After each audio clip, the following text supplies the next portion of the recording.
Une agitation enthousiaste régnait au commissariat des innocents, ça inquiétait sec. Merlot, les pieds sur son bureau, avait calé sa bedaine entre les accoudoirs d'une chaise à roulettes qui n'en menait pas large. Le combiné dans une main, un verre de whisky dans l'autre, il jouait les Marloway qui s'embourgeoisent et palabraient avec tout ce que la judiciaire avait compté de DRH.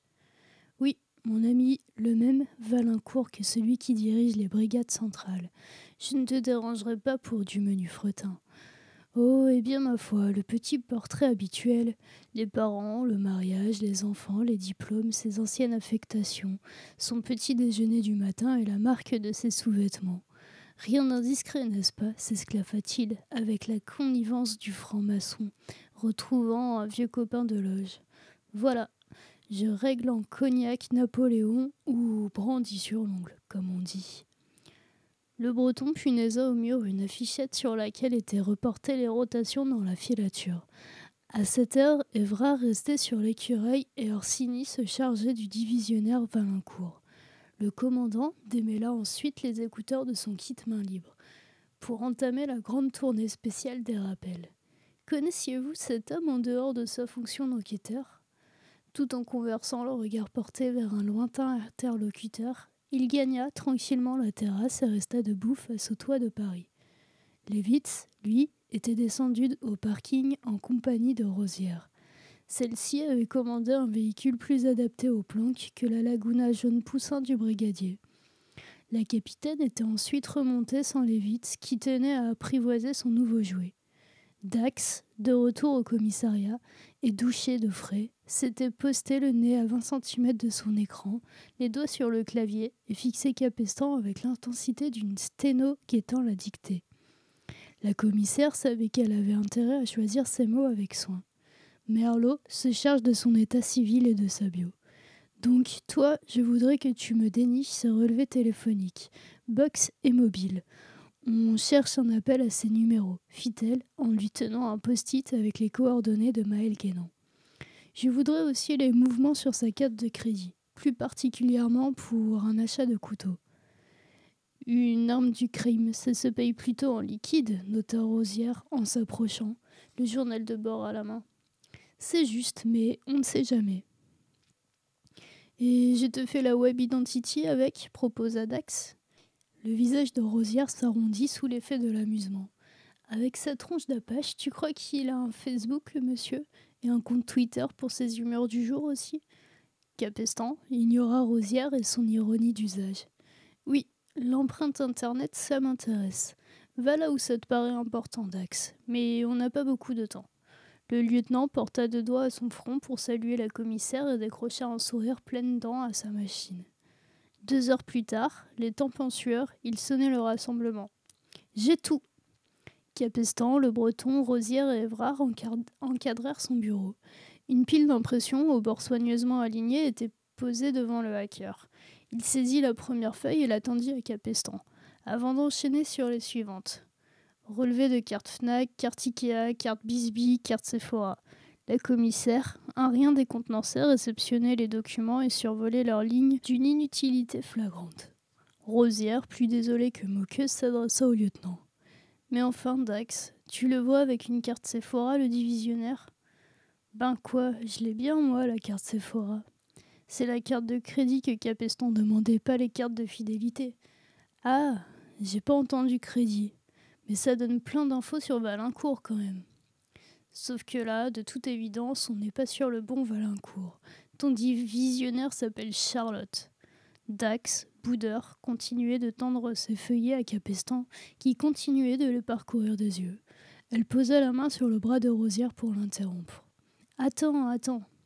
Sur le relevé téléphonique, là, on retrouve bien le numéro de Maël. Valincourt, prénom Gabriel, comme ces cartes Décathlon. Rougier et Plé. Ce n'est pas le père, mais c'est le fils. Dax, t'as cherché un compte Facebook pour Valincourt ? » Le lieutenant activa sa souris et cliqua. La page apparut en plein écran. « Gagné !» fit Capestan, en serrant le poing. « Regardez la photo de profil. »« Ah ben oui, t'as raison, fit Dax. Je l'avais pas reconnu sans son casque, mais c'est le gamin du 36. » On l'identifie enfin. L'écureuil se nommait Gabriel Valincourt, fils du commissaire divisionnaire Alexandre Valincourt, directeur de brigade centrale de la police judiciaire, suspect dans 3 affaires de meurtre. Et ce fils avait appelé Maël Guénan la veille de sa mort.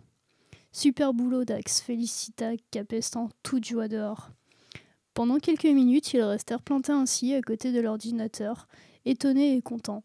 Pilou, battant sobrement de la queue, Dax et ses méthodes pour le moins singulières venaient d'occasionner une découverte majeure. La journée tirait maintenant à sa fin. Orsini était de filoche sur le divisionnaire et Lewitz était rentré de chez lui. Mais le reste de l'équipe traînait encore dans le commissariat, savourant un repos bien mérité. Merlot, avant de prendre le relais sur la filature du fils, avait eu le retour du DRH. Valincourt, veuf et père d'un garçon, avait suivi une formation de 2 ans à Miami en début de carrière et s'était ensuite mis en disponibilité pour rester en Floride avec sa famille. Le ferry naufragé devait s'être retrouvé sur son chemin de retour en France. Torres, de son côté, avait appelé pour les informer de sa sortie de l'hôpital. Capestan n'était pas parvenu à le dissuader de prendre part à la filature. Il était en arrêt maladie, mais invoquer le règlement dans cette brigade relevait du ridicule. Quant à parler d'assurance à Torres, on frôlait l'absurde. Il ferait donc équipe avec la commissaire pour la planque du lendemain, boulevard Beaumarchais, devant l'immeuble du divisionnaire. Torres promit des tortillas en guise de ravitaillement. Appuyée contre l'un des nouveaux meubles de cuisine, Anne Capestan observait ses coéquipiers qu'un rayon de soleil rasant avait attiré sur la terrasse. Évrard et Dax, accoudés au parapet, partageaient un sachet de dragibus en devisant paisiblement. Rosière, assis à la petite table ronde en fer forgé, noircissait des pages qu'elle entassait ensuite sans précaution dans son sac à main. À ses pieds, Pilou vérifiait chaque changement d'un coup de truffe discret. Le Breton, dans son transat, semblait contrarié par un moucheron qui s'était posé sur le revers de sa veste. Alors qu'il allait le chasser d'une pichenette, il stoppa son geste. Capestan pensa d'abord qu'il ne souhaitait pas l'écraser pour ne pas tacher son col, mais le Breton se retenait aussi de souffler. En fait, il ne voulait pas blesser l'insecte. Capestan vit le commandant passer une main prudente sous sa veste et tapoter le tissu de l'intérieur pour entraîner une réaction. Le moucheron s'envola et le Breton satisfait s'enfonça dans le transat en étendant ses jambes loin devant lui. Son goût pour les solutions pacifiques s'étendait même aux insectes. Il ne transigeait décidément sur rien. Les jours passant, Capestan appréciait de plus en plus son équipe. Les éléments en présence, en tout cas, ses effectifs étant potentiellement bien plus lourds que la dizaine de flics en exercice pour le moment. Le Breton jeta un œil à sa montre. 20 heures. Il s'étira et parvint à s'extriper du transat avec élégance. Il proposa de commander des pizzas. Ils tombèrent d'accord sur 2 rennes, une napolitaine et 4 saisons, avec supplément fromage et 3 pots de crème glacée vanille macadamia. Quelques agapes plus tard, des cartons de pizza vides jonchaient la table basse. Un rouleau d'essuie-tout, dont les feuilles avaient fait office d'assiette, avait roulé à terre. Dax le ramassa en tendant le bras, avant de se lever pour récupérer les glaces dans le congélateur. Capestan se souvint subitement qu'on était jeudi et qu'il avait une télé.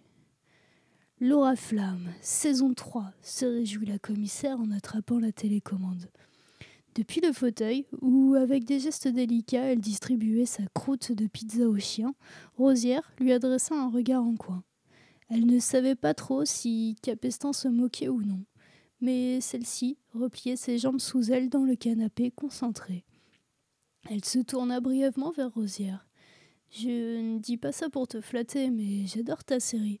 J'ai dû rater 3 ou 4 épisodes maximum. » Pour une fois, Rosière demeura coite. À propos de sa série et des critiques qu'elles occasionnaient, l'auteur gardait en musette une collection de réparties cinglantes, mais aucune formule de remerciement, faute d'usage. Jamais un collègue n'avait reconnu aussi simplement qu'il suivait l'Oriflamme. Pourtant, peu à peu, chacun tirait sa chaise, son fauteuil, son pouf, pour se rassembler devant l'écran. Rosière, toujours muette, serra son chien un peu plus fort sur ses genoux. Quand les 3 notes de lancement retentirent, Pilou glapit de joie, en fan bien dressé. Alors que le nom d'Eva Rosière apparaissait au générique, Dax s'adressa à elle d'un chuchotement qui couvrit la musique. « Tu parleras de nous dans le prochain, hein ?» Capestan sentit son portable qui vibrait. Elle s'isola pour répondre et revint s'installer au bout de 2 secondes. L'intrigue n'avait pas encore démarré. Le Breton en profita pour se pencher. « Du nouveau ?» Merlot a perdu l'écureuil. « Ce n'est pas très grave, on sait où le trouver maintenant. D'ailleurs, on pourrait peut-être lui parler au fils, non ?» La commissaire hocha doucement la tête. Une sorte de plan lui était venu. « Oui, je me demande même si on ne va pas l'arrêter. » Debout, dans son garage au sol, en béton fraîchement brossé, Lewis enfilait sa combinaison de mécano par-dessus ses vêtements. Il la zippa, puis choisit une clé dynamométrique parmi les outils alignés sur son établi. Il s'approcha du pont élévateur et étudia d'un œil passionné la merveille qui y trônait. Roue directrice assistée hydrauliquement, 2 essieux directionnels et un rayon de braquage de 3,50 m. Un bijou de maniabilité. Lewis sentit un frisson de joie, anticipé lui grimper la nuque.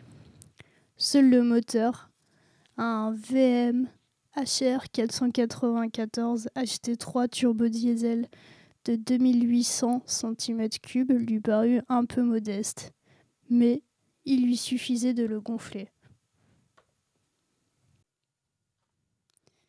La radio grésillait dans l'habitacle, éructant des adresses par intermittence. Thorez, tout frais sorti de l'hôpital, avait le crâne dégagé de ses bandages, mais conservait son bras droit en écharpe. Assis, du bout des fesses, sur son siège passager, il réglait la réception de la main gauche. L'index posé sur le bas du volant, Capestan s'efforçait d'ignorer les crachotements et surveillait l'entrée de l'immeuble de Valincourt sur le trottoir opposé du boulevard Beaumarchais. L'accident, en sonnant le glas de sa poisse, avait occasionné chez Thorez un solide retour de vocation. Cette radio qu'il avait réclamée pour compléter le nouveau gyrophare en était la manifestation la plus bruyante. Il s'escrimait à capter la fréquence de la police.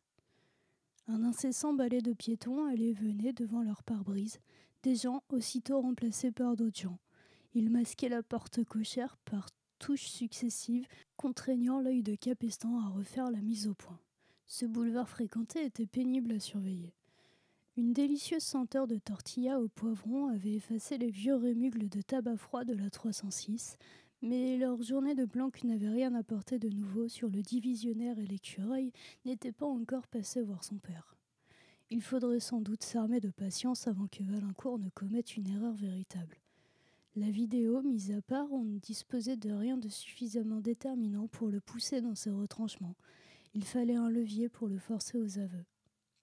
En ces temps où l'ADN, la preuve scientifique, faisait tout, Capestan continuait de miser sur cette bonne vieille preuve testimoniale, l'aveu circonstancié. Des détails à recouper, quelques remords, le soulagement qui accélère le débit et, enfin, le dernier mot du récit. Les épaules du suspect se relâchent, le coupable signe sa paix retrouvée et le flic peut savourer en mélomane le grattement du stylo sur le papier. Avec le gabarit de Valincourt, ce n'était pas gagné d'avance. Il fallait du matériel. Sur les genoux de Capestan, le journal de bord du marin était ouvert sur les pages vierges de la fin. Elle l'avait d'abord lu avec attention, puis parcouru et relu. Il retraçait les errances d'un homme traumatisé, en recherche d'apaisement. Quelques scènes du naufrage surgissaient parfois au détour d'une longue introspection, mais rien dans ces histoires ne pouvait correspondre au Valincourt. Aucun nom, aucun détail ne semblait les concerner. Il faudrait chercher ailleurs le déroulé de ces événements. On capte mal, mais je pense que c'est celle-ci. Il y a un truc dans le 20e, fit Thorez toujours sur sa cibie. Oui, c'est une course à aéroport, tu es sur la fréquence des taxis. Thorez grogna et replongea dans ses recherches. La tête ainsi penchée, le lieutenant exposait le crin noir et dru de ses cheveux. Leur coupe parut soudain singulière à Capestan. Ils étaient plus courts à droite de 2 cm et une légère échelle escaladait la nuque. Le commissaire pensa au turban de l'hôpital. « Il t'ont ratiboisé au bloc ?» Sans se détourner de sa radio, Thorez passa une main carrée sur l'arrière de son crâne. « Non, c'est mon fils. Il veut devenir coiffeur, alors je le laisse faire. Je lui donne 2 € et comme ça il est content, il apprend. Ce sacrifice capillaire sur l'autel de la paternité attendrit Capestan. Il a quel âge ton fils ? 9 ans.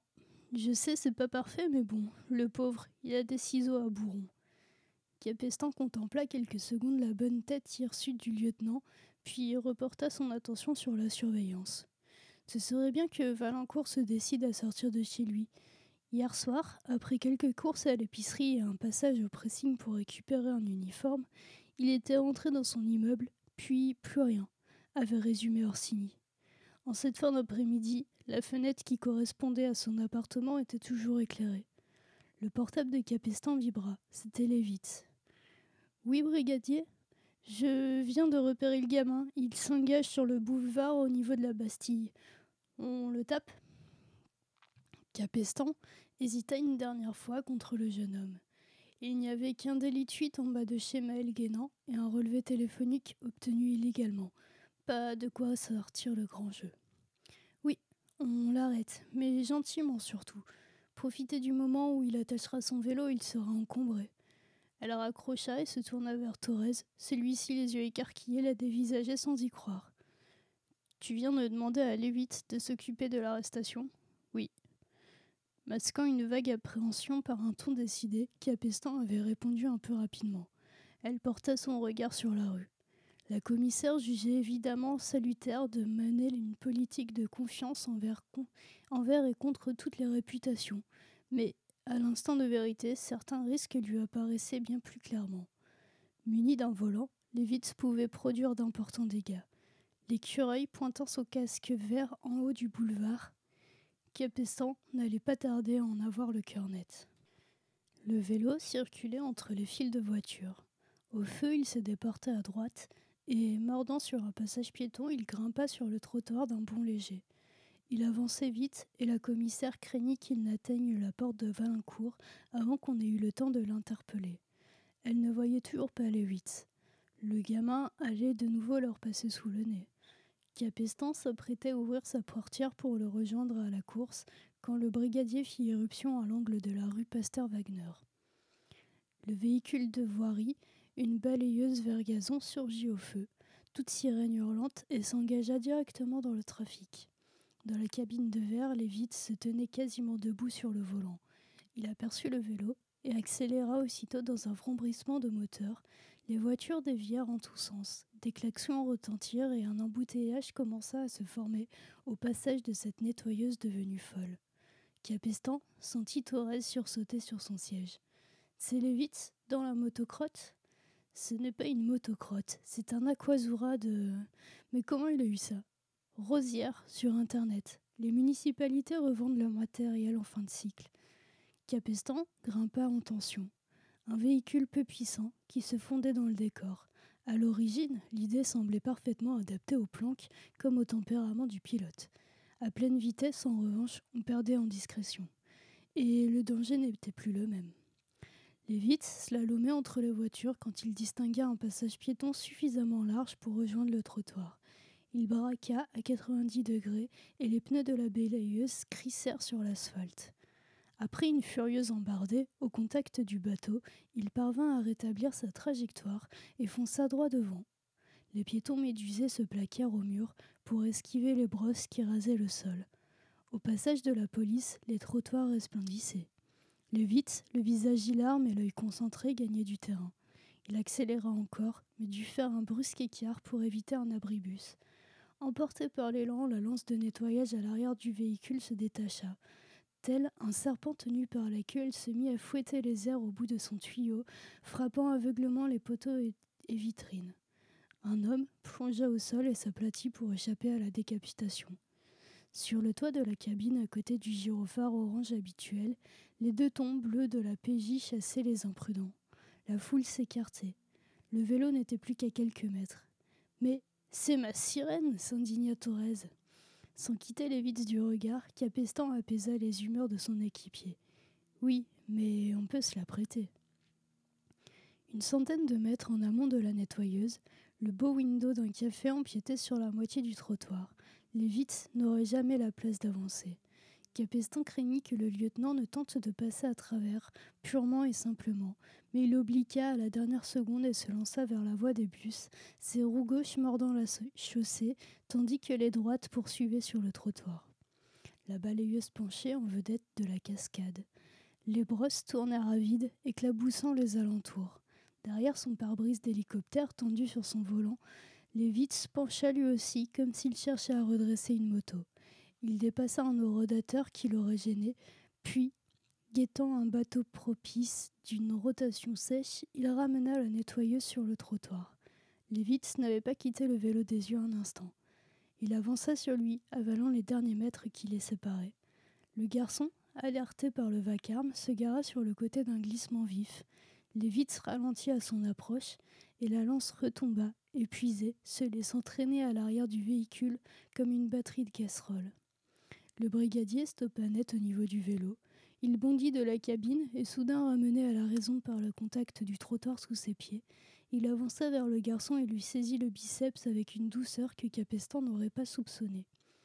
Mission accomplie. Aucun blessé, aucun dégât. La commissaire peut enfin expirer.